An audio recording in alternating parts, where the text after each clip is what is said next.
राम जन्म और अयोध्या की कथा।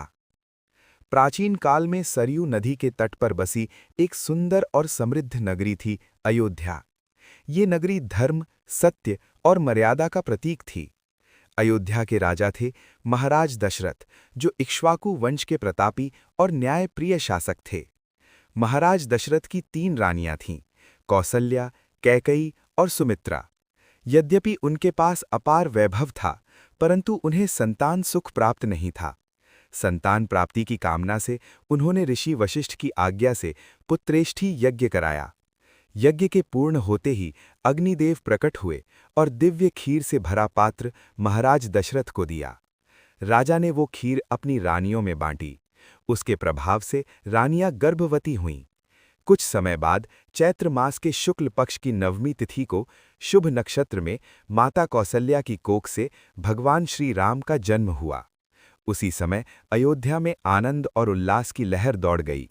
देवताओं ने पुष्प वर्षा की, आकाश में मंगलगान गूंज उठे। माता कैकई ने भरत को जन्म दिया और माता सुमित्रा ने लक्ष्मण तथा शत्रुघ्न को जन्म दिया।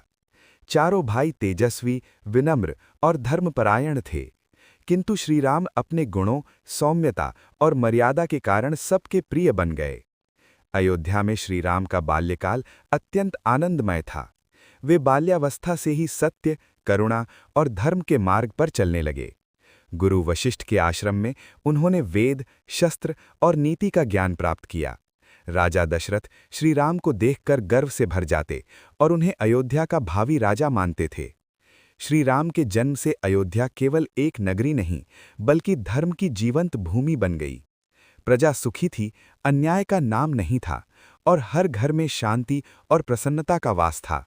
यही कारण है कि आज भी अयोध्या को राम की जन्मभूमि और मर्यादा पुरुषोत्तम की नगरी कहा जाता है। श्री राम का जन्म केवल एक अवतार नहीं था, बल्कि पृथ्वी पर धर्म की स्थापना का शुभ आरंभ था।